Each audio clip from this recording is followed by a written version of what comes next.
Hello दोस्तों, welcome to my channel. तो tank को जिंदा देख के लियो अब उसे पाने की कोशिश करता है। तो चलिए देखते हैं कि कहानी में आगे क्या होता है।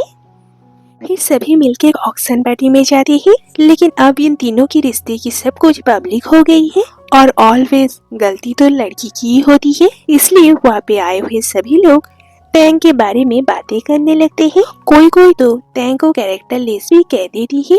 ये सब सुन के टैंक उस हॉल से बाहर आ जाती है।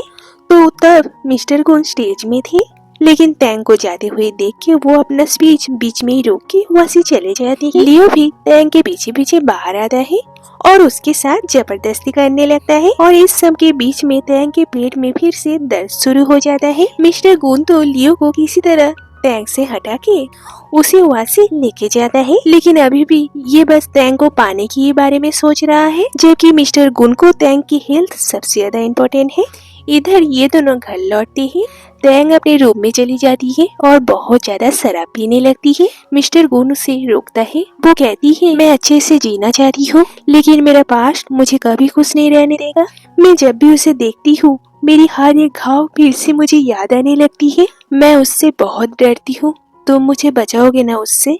मिस्टर गुन चुपचाप उसकी सारी बातें सुन रहा था। इतने दिन एक साथ रहते हुए ये दोनों एक दूसरे को पसंद करने लगे हैं और आज ये दोनों एक दूसरे के बहुत करीब आ जाते हैं। नेक्स्ट डे जब उनकी नींद खुलती है, टैंक तो बहुत ज्यादा शर्मा जाती है और वहाँ से जाने की कोशिश करती है, लेकिन मिस्टर गुन उसे रोक के खुद ही चला जाता है। बाहर आके देखता है कि उसकी पूरी फैमिली उससे मिलने के लिए उसके रूम के बाहर ही खड़ी है और तभी टैंक भी ऐसी हालत में बाहर आ जाती है और किसी को भी समझने में देर नहीं होती कि इन दोनों के बीच में आखिर क्या चल रहा है। तो सभी उनके सामने ऐसे दिखाती है जैसे वो लोग ये सब जान के बहुत गुस्सा हो गए हैं।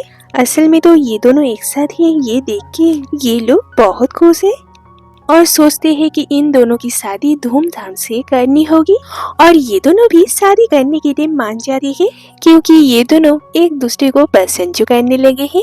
उसके बाद दोनों बहनें मिलकर शादी के ड्रेस खरीदने के लिए आती है। तो ये दोनों बातें कर ही रही थी कि तभी वहाँ पे एक बुके लेके लियो वहाँ पे आ जाता है और उसके सामने घुटने टेक के उसे और एक मौका देने के लिए रिक्वेस्ट करता है और कहता है कि वो ये शादी तोड़ दे और कहता है कि देखो, मैं तुम्हारे लिए तुम्हारा पसंदीदा फूल लेके आया हूँ। टैंक कहती है, तुम्हें कैसे पता चला कि ये फ्लावर मुझे पसंद है? असल में तो ये फ्लावर उसको पसंद है, इसलिए वो हमेशा अपने पसंद का फ्लावर टैंक को गिफ्ट करता था। ऊपर से वो किसी और के हाथ में उसके लिए गिफ्ट भेजता था, लेकिन कभी भी जानने की कोशिश ही नहीं की कि असल में उसे क्या पसंद है। टैंक कहती है, मैं हमेशा वेट करती थी कि कब तुम अपने हाथों से मुझे फूल दोगे, लेकिन अब इन सब का कोई मतलब नहीं है, क्योंकि अब मैं तुमसे प्यार नहीं करती।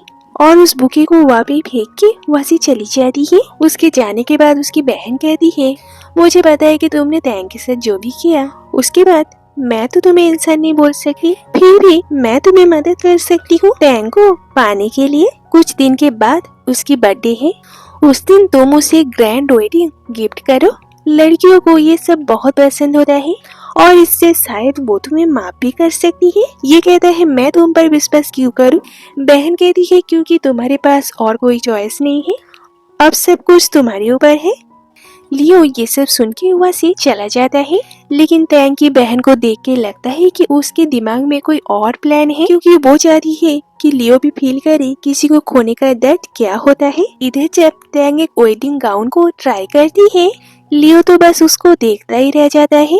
उसे लगता है कि ये सब शॉपिंग उसके और टैंक की शादी के लिए हो रहा है और वो वहाँ से चला जाता है। लेकिन तभी हम देखते हैं कि वहाँ पे मिस्टर गुन आता है। इधर लियो ऑफिस आके अपने दोस्तों को उसी गाउन को खरीदने के लिए भेज देता है। फिर जब इसे पता चलता है कि ये दोनों एक साथ हैं, वो जबरदस्ती उसके सामने जाने की कोशिश करता है, लेकिन टैंक की बहन उसे कहती है, अगर तुम सच में उसे पाना चाहते हो तब उसके बर्थडे से पहले उसके सामने मत आओ, मैरिज हॉल में ही तुम उसे शादी के लिए प्रपोज करना, और वहाँ से चली जाती है। इधर मिस्टर गुन अपने शादी के लिए मैरिज हॉल को बहुत अच्छे से डेकोरेट करता है, बहुत सारी शॉपिंग करता है और सब कुछ वो टैंक के पसंद से ही करता है। तो बर्थडे का दिन आ जाता है।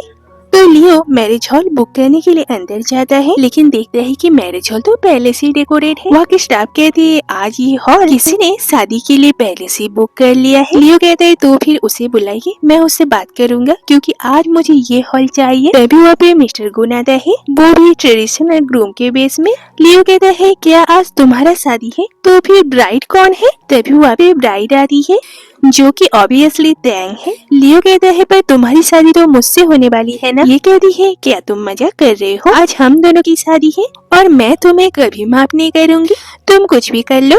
तभी वहाँ पे टैंग की बहन आती है और कहती है किसी को सच में खोने का दर्द कैसा लग रहा है? अच्छा है ना, मैं चाहती थी तुम्हें 100 टाइम ज्यादा दुख दे पाओ।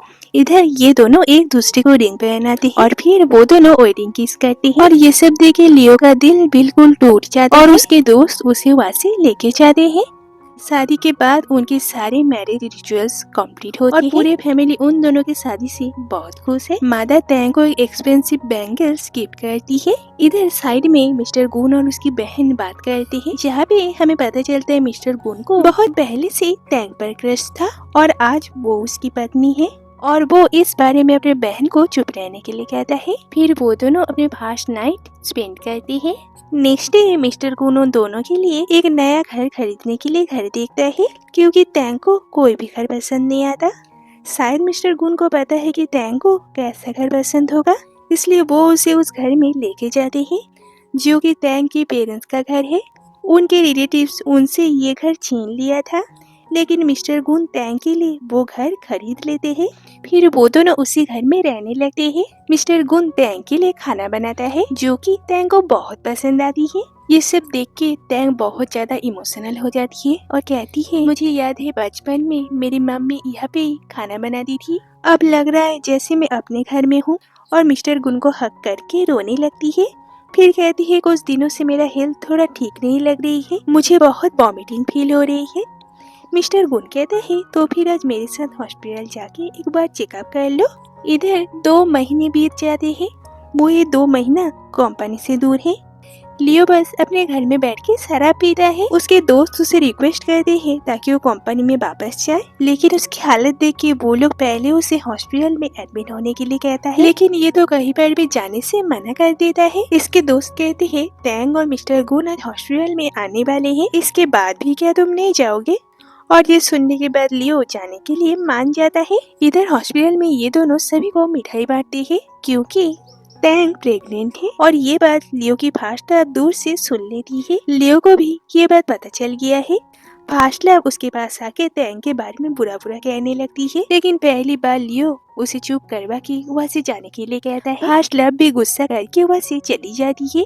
तो कुछ देर बाद वहाँ पे एक नर्स आती है जो कहती है मिस्टर गुन और उनके पत्नी के लिए आज बहुत ही खुशी का दिन है क्योंकि उनकी पत्नी प्रेग्नेंट है। और लियो को एक चॉकलेट देके कहती है लीजिए आप भी मुंह मीठा कीजिए। और लियो भी उस चॉकलेट को खा लेता है और ऐसा लगता है जैसे वो अब टैंग से गिव अप कर चुका है। इधर टैंग एक फाइल लेते वक्त देखती है वहाँ पे एक एल्बम है जो कि मिस्टर गुन की फास्ट लव की है, लेकिन वो तो ये देख के शॉक हो जाती है। उसमें तो बस उसकी पिक्चर है, जिससे वो समझ जाती है कि मिस्टर गुन की फास्ट लव वो है और पिछले 10 साल से मिस्टर गुन उसे पसंद करते हैं। टैंग कहती है तो तुमने मुझे ये बात कही क्यों नहीं? तब शायद मैं किसी गलत इंसान को अपना दिल नहीं देती, शायद यही हमारी डेस्टिनी है क्योंकि अब हम दोनों ही एक दूसरे से बहुत प्यार करते हैं और दोनों एक दूसरे को हक करते हैं। और यहाँ पे ये क्यूट सी कहानी खत्म हो जाता है।